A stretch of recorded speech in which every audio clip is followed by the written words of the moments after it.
You buy the car on a Saturday afternoon, and it feels like the smartest financial decision you've made all year.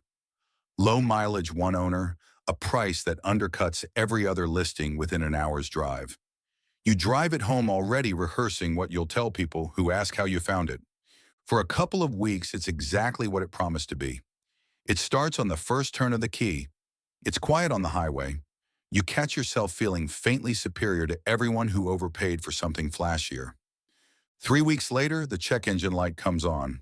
The mechanic quotes you $280. Not nothing, but not a crisis either. A sensor probably, something minor on a car this well kept. You pay it without much hesitation. The car's worth protecting. You've only had it a month, and this is what owning a car means sometimes. Then the brakes start grinding. 400 more. You tell yourself it's unrelated, unlucky timing, nothing that says anything about the car as a whole.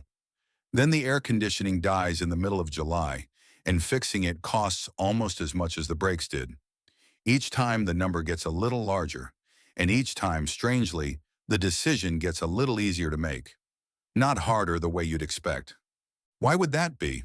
Shouldn't more evidence of a bad purchase make you more cautious, not less? It would if you were weighing the car against a fresh alternative every time. But that's not what's happening in your head. You're not comparing this car to a different car. You're comparing this repair to the ones that came before it, and against that comparison, almost any number looks small. By the time the transmission starts slipping, you've already spent close to $2,000 keeping this car alive. The shop calls with the new estimate, $1,800 cash before you get the keys back. $1,800 for a car you bought specifically because it was supposed to be the cheap option. You say yes. Of course you say yes. Look at everything you've already put into this thing.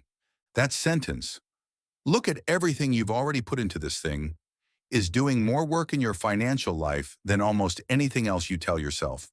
And it has almost nothing to do with the car sitting in the shop. Here's what's actually happening underneath it. Every time a new repair bill lands in your hand, your mind doesn't ask the question a stranger would ask, looking at the situation cold. Starting from right now, is this car worth this amount of money? Instead, it asks a completely different question, one that feels almost identical but isn't.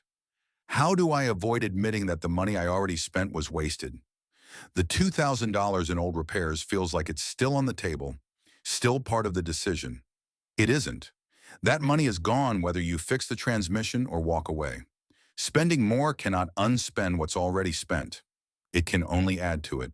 Psychologist Daniel Kahneman spent much of his career studying why the human mind gets this so reliably wrong, and the mechanism traces back to something more basic than the sunk cost trap itself. Losses register harder than equivalent gains ever feel good. Walking away from the car after $2,000 in repairs doesn't feel like a neutral decision. It feels like locking in a $2,000 loss, permanently, with your own signature on it. Paying the $1,800 for the transmission doesn't feel like a loss at all. It feels like protecting an investment you've already made. Given a choice between a small, certain admission of loss and a larger, uncertain hope of avoiding one, the mind built by millions of years of evolution reaches for the second option almost every time, even when the math says otherwise. There's a second force running alongside it, quieter but just as stubborn, the pull to stay consistent with your own past decisions. Admitting the car was a mistake doesn't just cost you money. It costs you the story you've been telling yourself since the Saturday you drove it home, the story where you're the person who found a smart deal. Every dollar you spend keeping the car alive is also, in a small way, a dollar spent keeping that story alive. That's a cost no invoice will ever list, and it's often the heavier one. So you pay for the transmission. 5 months later, the water pump goes. By now, the pattern has developed its own rhythm. You barely hesitate. You've spent so much already that 400 more barely registers as a decision at all. It registers as maintenance, as simply what owning this particular car costs. Somewhere in there, you stop tracking the running total in your head. Some part of you suspects you don't actually want to know it. You find out anyway, the way people usually do, not through some dramatic moment, but through a slow Sunday afternoon and a bank statement open on your laptop. You add up every repair since the day you drove the car home. One line at a time. $4,160. On a car you bought specifically because it was supposed to be the responsible, budget-friendly choice. For $4,000, you could have bought a different used car outright, one with a clean repair history and years of predictable driving still ahead of it. You didn't spend $4,000 protecting your original decision. You spent $4,000 refusing to admit, 3 repairs ago, that the original decision had stopped making sense. This is what makes the trap so effective. It almost never announces itself as one bad choice. It shows up as a series of individually reasonable ones. $280 is reasonable. $400 is reasonable. Even $1,800 can look reasonable in isolation if you squint hard enough and don't look at what came before it. It's only when you step back and see the whole climb of decisions laid out together that the shape of it becomes obvious. And by then you're standing at the top of a bill you never would have agreed to if someone had simply shown it to you, in full, on day one. The same pattern runs quietly through the rest of a financial life, far past cars. It's the reason people hold on to a falling stock long after the original case for buying it has quietly fallen apart. Not because the company's future looks strong, but because selling would mean admitting the first purchase was a mistake. It's the reason a struggling side business gets one more round of funding it hasn't earned, and then another, each round justified by the size of the ones before it. It's the reason a home renovation that was supposed to cost $15,000 ends up costing $40,000, because at every stage along the way, stopping felt more wasteful than continuing. It's the reason people finish a degree they no longer want, or keep paying for a service they resent, simply because stopping now would mean writing off everything already paid. None of these decisions are really about what happens next. They're about protecting the past from feeling like it was wasted. So what actually breaks the pattern once you can see it clearly?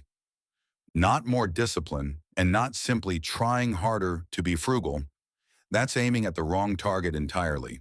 What breaks it is a single, specific question, asked honestly every time you're deciding whether to keep pouring money into something, starting from right now with everything already spent completely off the table. Would you choose this? Not would you have chosen it a year ago? Not is it wasteful to walk away now, after everything. Just knowing only what you know today and owning nothing you don't already own outright. Is this still where the next dollar belongs? If the honest answer is yes, keep going, and keep going without guilt. Sometimes the car really is worth the transmission, and sometimes the stock really does still have a case. But if the honest answer is no, the money already spent isn't a reason to keep spending. It's just the price you already paid for finding that out. Nothing you do next can travel backward and make that money worth more. It can only decide whether the next dollar you spend joins it in the same place. You trade the car in 3 weeks later, taking a loss on it in the process, and buy something with a cleaner history instead. It stings for exactly as long as it takes to drive the replacement home. After that, it's just a car again. Evaluated the same way any decision with your remaining money should be evaluated, on what it's worth from here, not on what it already cost you to arrive at this moment. Stay rich in mind, not just in wallet.